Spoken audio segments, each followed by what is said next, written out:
자, 오늘 함께 나누실 하나님의 말씀은 사도행전 11장 1절에서 18절까지의 말씀입니다.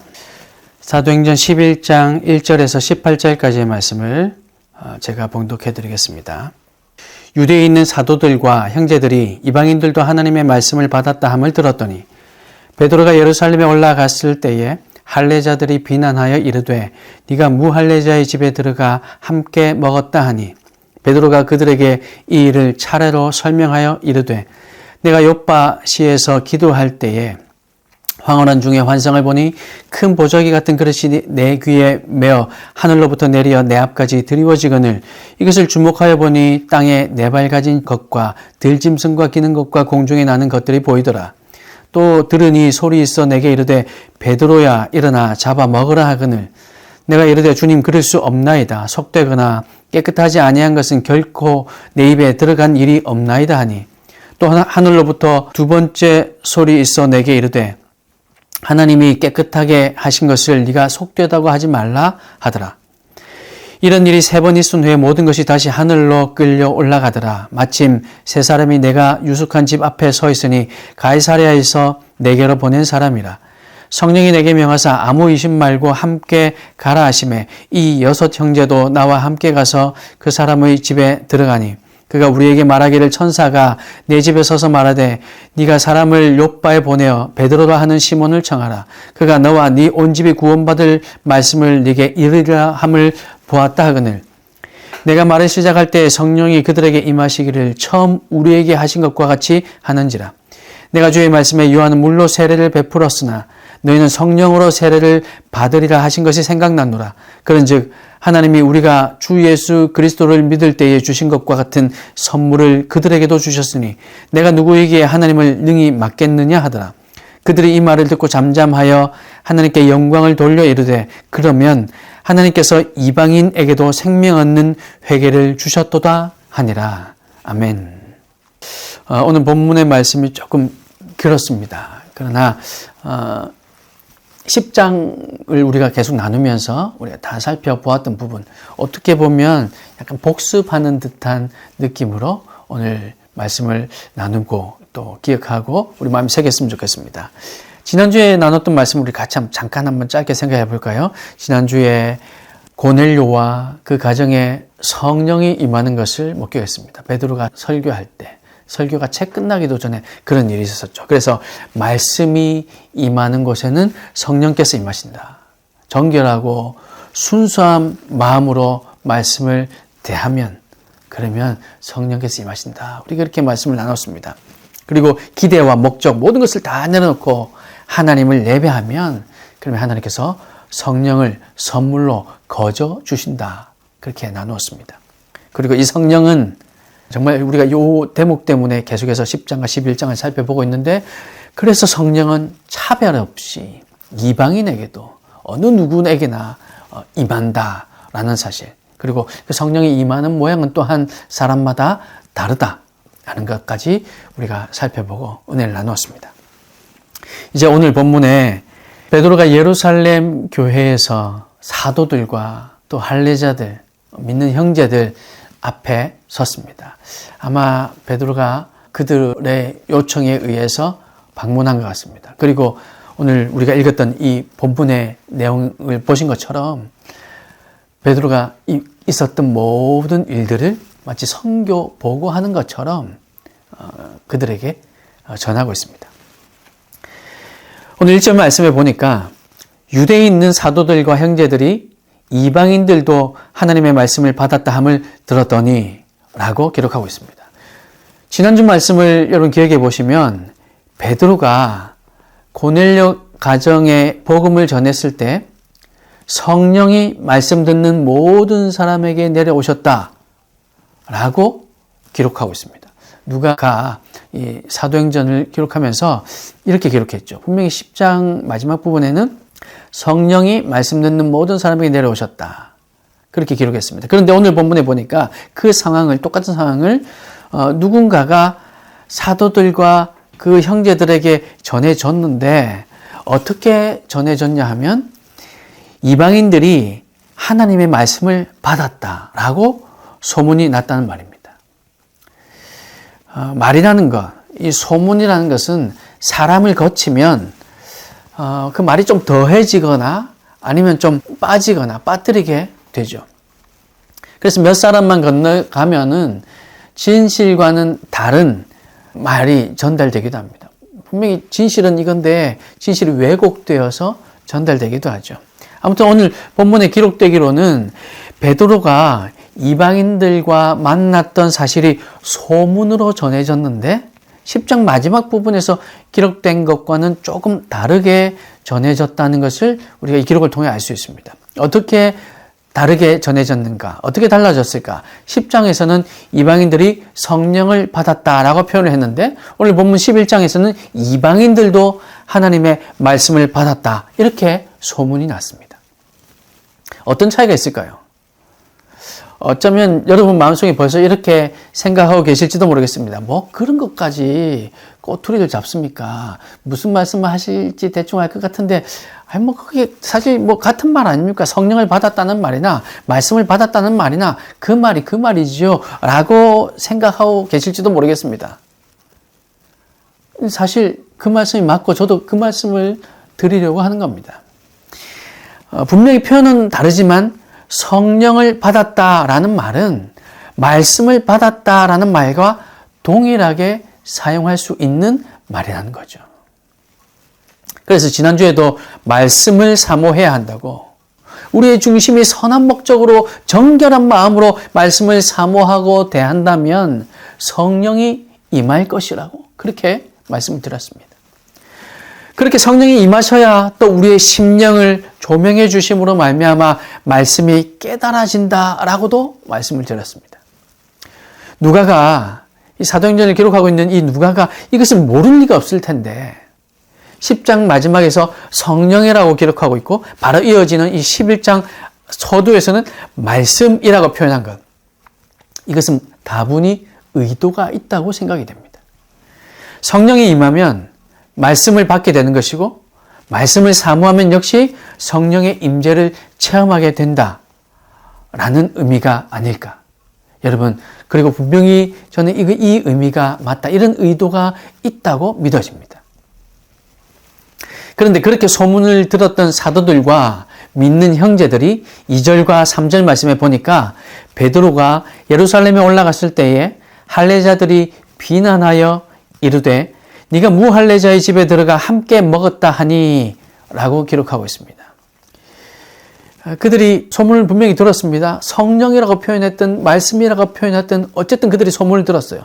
그래서 소문을 들었는데 성령이 임하셨다 혹은 말씀을 받았다라고 소문을 들었는데 소문을 들은 그들은 지금 2절과 3절에 보니까 조금 또 그들은 또 다르게 표현하고 있습니다.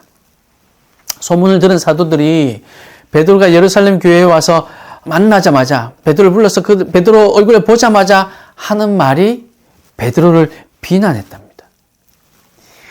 오늘날로 말하자면 단기 선교팀을 이끌고 예수님을 전혀 모르는 오지에 가서 그렇게 힘겹게 복음을 전하고 그래서 그들이 회개하고 그래서 그들에게 세례까지 베풀고 돌아왔는데 교회 돌아오니까 교회에서 있는 지도자들이 혹은 교회 성도들이 그 선교팀을 보고 막 손가락질하며 비난했다라는 말과 비슷하게 들립니다.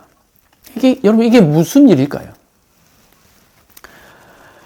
왜 비난했는지를 보니까 베드로가 무할례자의 집, 그러니까 할례받지 않은 자, 이방인의 집, 이방인의 집에 들어가서 함께 먹었다라는 것을 비난하고 있습니다.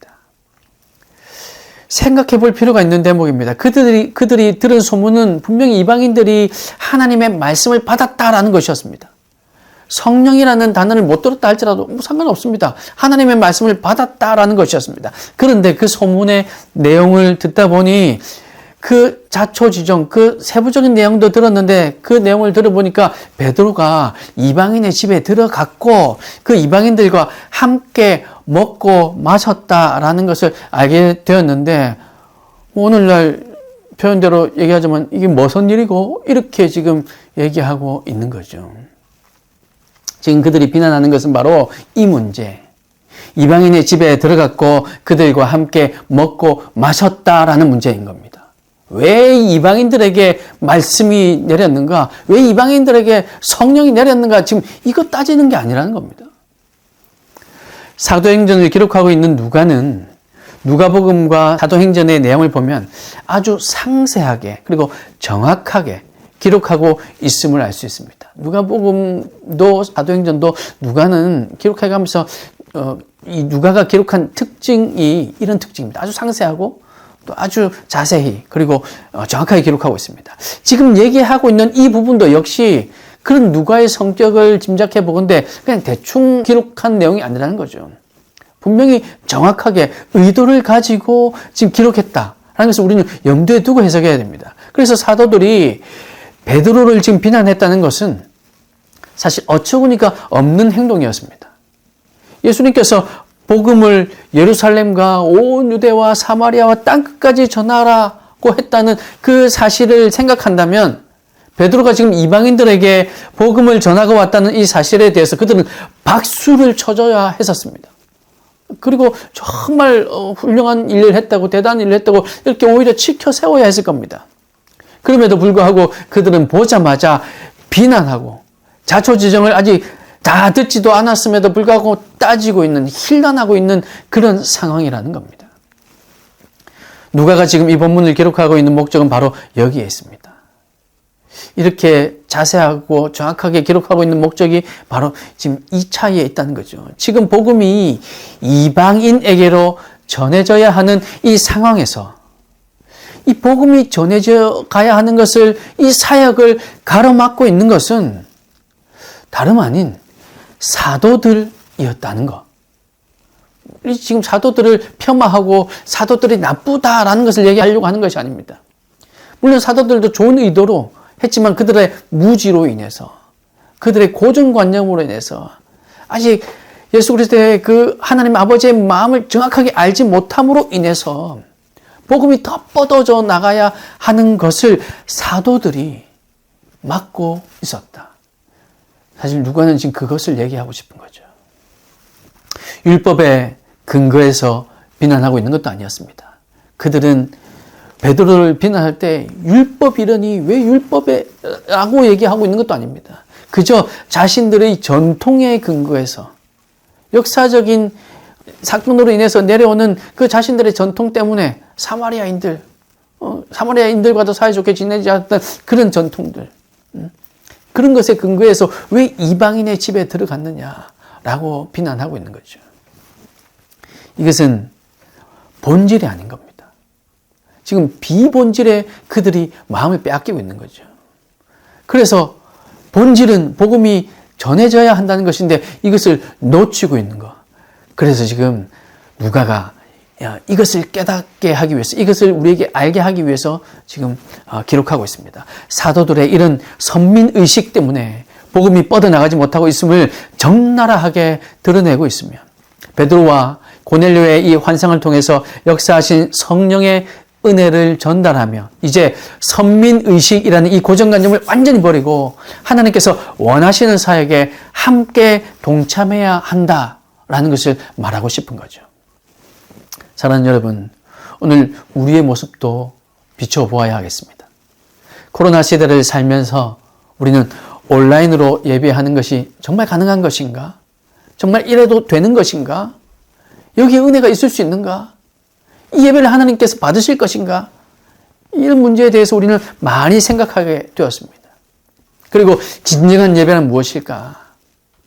온라인으로 예배 드리는 것도 가능하다면 그러면 정말 우리가 하나님께서 기뻐 받으시는 예배를 올려드리기 위해서, 예배하기 위해서 우리는 어떻게 해야 될 것인가? 라는 것까지 많은 고민, 또 많은 생각에까지 우리가 이르게 되었습니다. 이런 상황에서 형식이 중요하지 않았음을 우리는 오늘날 살면서, 특히 이 코로나 시대에 살면서 우리는 많이 깨닫고 있는 현실입니다. 본질이 아닌 비본질에 우리가 마음을 뺏기며 살아온 것은 아닌지, 말씀이 전해질 수만 있다면 우리의 모습이 어떠하든 상관없음에도 불구하고 격식을 차려야 하고 예배당에 앉아야만 예배하는 것이고 무릎을 꿇어야만 기도하는 것이고 찬송가를 불러야만 마음이 편해진다는 것. 강대상에 올라갈 때는 요즘도 많은 곳에 여전히 그렇습니다. 신발을 신으면 안 된다고 한다거나 가운을 반드시 입어야 된다고 한다거나 반드시 넥타이를 매야 된다고 한다거나 이런 비본질에 우리의 마음을 빼앗겨서 하나님 앞에서 우리의 모습이 과연 어떠한가, 하나님께서 기뻐 받으시는 예배는 어떠한가 라는 것에 우리가 그런 것을 놓치고 있지 않은가 우리는 살펴봐야 할 것입니다. 복음을 전해야 함을 알고 있고 그리스도의 편지와 같은 삶을 살겠노라고, 그리스도의 향기를 드러내며 살게 해달라고 그렇게 기도하지만 사실은 그 복음이 선포되는 것을 우리가 맡고 있는 것은 아닌지 우리는 돌아보아야 할 것입니다. 우리의 고정관념이 전도를 맡고 있는 것은 아닌지, 성도다운 성도, 참 그리스도인의 모습으로 살게 된다면 당연히 복음이 살아서 전해질 텐데, 성도답지 않은 성도 때문에, 그런 우리의 모습 때문에, 교회답지 않은 교회 때문에 복음이 뻗어나가지 못하기도 한다는 사실을 우리는 기억하고, 우리의 모습은 교회다운 교회로, 성도다운 성도로 정말로 참 그리스도인으로 살아가는 저와 여러분이 될 수 있기를 주님의 이름으로 축복합니다.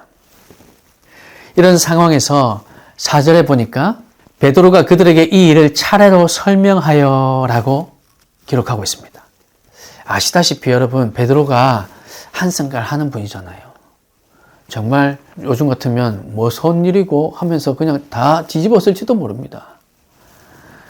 베드로는 목숨 걸고 모든 비난을 각오하고 성령의 음성에 순종해서 이방인들에게 복음을 전하고 돌아왔는데, 그것도 그들에게 성령이 임하시는 것을 목격하고 세례도 베풀고 그래서 그들을 그리스도인으로 만들고 돌아왔는데 환대는커녕 비난과 손가락질을 당하고 있으니까 정말 마음이 힘들었을 겁니다. 이 일을 어떻게 해야 될까 싶은 마음도 들었을 겁니다. 예전 베드로의 성격대로라면 이 베드로도 결코 가만히 있을 위인이 아니었습니다. 여러분, 게다가 아시는 것처럼 베드로는 예수님의 수제자라고 불릴 만한 그런 사람이었습니다. 그런데 그런 베드로가 다른 사도들, 다른 예수님의 그 제자들에게 또 다른 형제들에게 차례대로 차분하게 설명을 했다고 합니다. 내가 그렇다면 그런 줄 알지가 아니라 그들에게 차분하게 차례로 설명했다고 합니다. 이 차례로는 말 그대로 차례대로 차근차근 설명했다는 말입니다. 베드로가 변한 거죠. 사실 우리가 10장 본문을 나누면서도 변한 베드로의 모습을 우리가 살펴보았습니다. 다혈질이던 베드로가 변했고 배신자였던 베드로가 변해서 차분하게 이제 사도들에게 차례로 있었던 일을 설명하고 있는 겁니다. 그리고 5절에서부터 17절까지 이 긴 내용을 이 기록을 보면 정말로 처음부터 하나하나 있었던 일을 그대로 차례대로 설명하고 있습니다. 사실 여러분 오늘 본문을 읽으시면서 그런 생각 들지 않았습니까? 10절에 있었던 내용을 거의 토시 하나 빠짐없이 그대로 옮겨놓은, 요즘 말로 복붙한 한 것 같은 그런 내용이 그대로 들어있습니다. 굳이 이렇게 누가가 이 내용을 또 똑같은 내용을 다 기록하고 있는 것은 베드로가 이렇게 처음부터 끝까지 하나하나 차례로 다 설명하고 있다는 것을 얘기하고 싶은 거죠. 이 긴 내용을 다시 반복해서 이렇게 이런 의도로 기록하고 있는 겁니다. 이렇게 많은 지면을 할애해서 누가가 기록하고 있는 것은 분명히 이 내용이 중요하기 때문이기도 하고 또 사실을 명확히 보여주기 위함이기도 하지만 실제로 베드로가 차근차근 설명하고 있는 모습, 그것을 사실적으로 보여주기 위한 겁니다. 정말 베드로가 내용 중에 하나도 빠뜨림 없이 차례대로 설명하고 있는 겁니다. 그리고 바로 지난주에 살펴본 것처럼 말씀이 채 마치기도 전에 그들의 성령이 임했다는 것까지도 아주 상세하게 정확하게 내가 막 설교를 말씀을 전하는 시작하는데 그들에게 성령이 임했다라고 얘기하고 있는 거죠. 사도들은 고정관념 때문에 여전히 복음이 이방인들에게 전해지는 것을 오히려 막고 있었지만 베드로는 이제 그 고정관념을 버리고 성령의 음성에 순종하여서 이방인에게도 복음이 전해지고 있다. 복음을 전하고 왔다라는 것을 보여주고 있습니다. 사도들과 베드로의 극명하게 다른 모습. 같은 예수 그리스도의 제자였고 같은 능력을 행하는 사람들이었습니다. 그런데 지금 베드로의 사도들과 이 베드로의 아주 극명하게 다른 모습. 이 다른 모습을 누가는 의도적으로 비교되게 지금 기록하고 있는 겁니다. 베드로는 이런 위험을 무릅쓰고 성령에 의지해서 성령의 음성에 순종해서 복음을 전하고 이방인들도 세례받게 만들었는데 여전히 남은 사도들은 오히려 복음이 전해지는 것을 가로막고 있더라. 그것을 비교하고 있는 거죠. 특히 누구보다도 다혈질이던 베드로가 변화된 모습을 묘사하면서 말이죠. 오히려 이런 모습을 보면서 베드로가 더 큰 소리치고 했었을 텐데 오히려 그런 베드로가 변화되어서 이 베드로와 다른 사도들을 지금 대조해서 보여주고 있습니다. 사랑하는 여러분, 복음을 전하기 위해서는 이렇게 변화된 모습이 필요합니다. 반드시 변화된 모습을 보여주어야만 하느냐? 물론 그렇지는 않습니다. 하지만 그 내면이 변화되어야 합니다. 성령의 음성에 순종하는 모습도 필요합니다. 그리고 이 두 가지도 역시 같은 맥락의 말입니다. 변화되었다? 그러면요, 성령의 음성에 순종하지 않을 수가 없고요. 성령의 음성에 순종하는 사람인데 아직 변화되지는 않았다. 이렇게 말할 수가 없다는 겁니다. 베드로와 아직 변화되지 않은 사도들을 비교하면서 복음이 온 세상으로 전해지기 위해서는 베드로처럼 변화된 모습이 이 사도들에게도 필요하다는 것을 말하고 있습니다. 그러므로 성령의 음성에 순종하는 여러분 되시기를 주님의 이름으로 축복합니다. 변화된 심령으로 또 한 주간을 여러분 살아내시기를 바랍니다. 이것이 하나님께서 기뻐하시는 일인 줄 여러분 믿으시고 성령을 구하셔서 성령님께서 하시는 그 말씀, 성령께서 주신 그 감동에 순종하시고 그래서 여러분 참된 변화의 사람이 되셔서 여러분을 통해서 변화된 우리의 모습을 통해서 복음이, 믿음이 삶으로 드러나는 저와 여러분이 다 되시기를 주님의 이름으로 축복합니다. 이렇게 예전에 베드로답지 않은 모습으로 오히려 차분하게 차례대로 설명했던 이 베드로의 말을 다 듣고 나서 드디어 사도들에게도 변화가 생기기 시작합니다. 변화가 생겼습니다.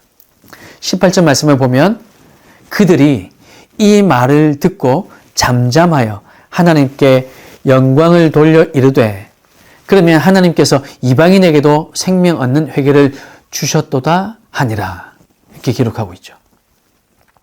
사도들과 또 할례를 주장하던 자들 그런 사람들은 자기들은 할례 받았다는 거죠. 자기들의 겉모습은 유대인이라는 겁니다.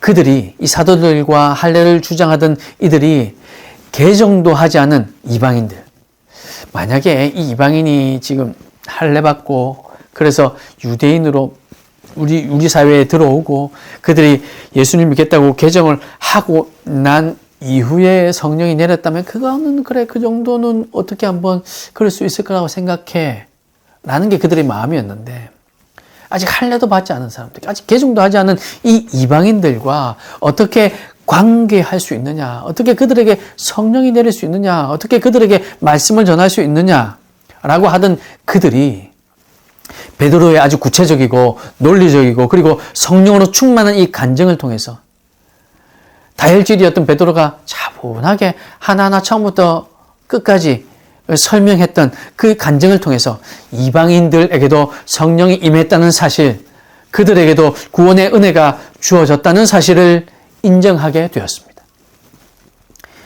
베드로 사도의 이 권위를 인정하고 있었기에 가능한 일이기도 하지만 욥바에서 온 6 형제, 오늘 본문에도 있었습니다. 그 6 형제의 증언도 있었을 것이고 이제는 예수님의 제자로서 이전에 성전 미문 앞에 앉아있던 그 안전뱅이, 그 장애인도 고쳐주던 사람이었고 죽었던 사람을 살려내는 베드로의 그 권위를 그들도 경험했기 때문에 베드로의 간증을 믿을 수 있었고, 그래서 비난하던 그들이 이제 잠잠해지며 오히려 이방인들에게도 구원의 은혜를 주시는 하나님께 영광을 돌릴 수 있었다라고 하는 겁니다. 그리고 베드로는 자신의 말을 듣고 있던 사도들에게 마지막으로 쐐기를 박듯이 한 말씀이 17절 말씀입니다. 내가 누구이기에 하나님을 능히 막겠느냐라고 얘기합니다. 내가 누구이기에, 베드로가 누구이기에, 베드로는 예수님의 제자일 뿐입니다. 종일 뿐입니다.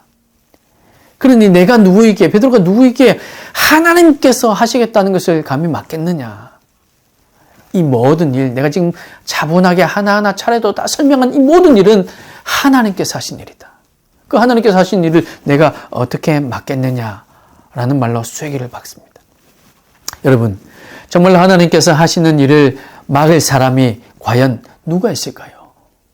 여러분은 그렇게 가능하십니까? 어느 사람, 어느 성도, 어느 목사님이 과연 이 일을 감당할 수 있을까요? 하나님께서 교회를 세우겠다고 하시면 어떤 장애가 있어도, 어떤 어려움이 있어도 교회는 세워질 것입니다.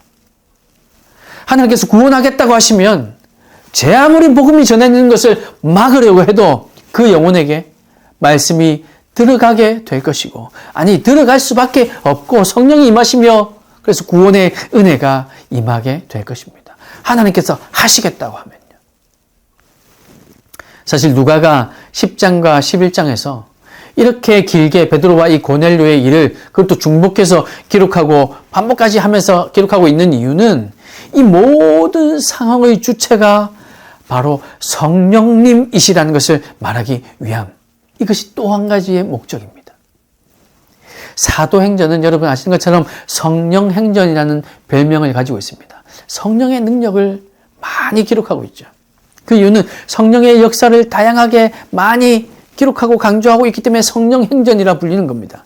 오늘 본문도 마찬가지입니다. 성령님께서 이 모든 일을 주관하시고 진행하시고 유대인들에게 또 이방인들에게도 임하셨던 것을 말하고 있는 겁니다.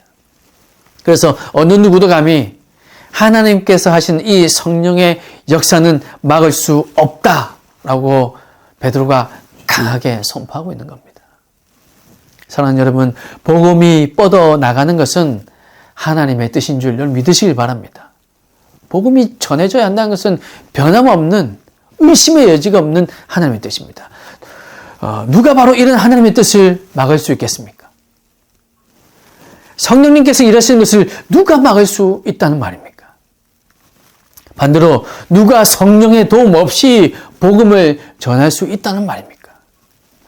이 모든 일은 하나님의 뜻이며 성령님께서 일하심의 결과임을 여러분 믿으시기 바랍니다. 우리의 고정관념이 성령의 역사를 막지 않도록 우리는 깨어서 본질인 이 말씀에 집중할 수 있기를 간절히 소망합니다. 또한 여전히 전통과 관습에 사로잡혀 있는 것이 아니라 변화된 베드로처럼 성령의 음성에 순종하여 변화된 성도, 성도다운 성도, 교회다운 교회가 될 수 있기를 주님의 이름으로 축복합니다. 그리고 우리가 누구이기에 하나님의 능력을 감히 막을 수 있겠느냐라는 이 베드로의 단언 음성을 여러분 기억하셔서 하나님께서 하신다면 어떤 장애물도, 어떤 고정관념도, 어떤 어려움도 이길 수 있음을 믿고, 그래서 우리는 성령을 의지하여 성령보다 앞서지 않도록 내가 하겠노라 하는 교만도 내려놓고 성령의 음성에 순종하는, 그래서 우리의 삶도 하나님께서 기뻐하시는 삶으로, 우리가 섬기는 교회도 정말 주님께서 기뻐하시는 교회다운 교회로 세워질 수 있기를 주님의 크신 이름으로 축복합니다. 기도하겠습니다.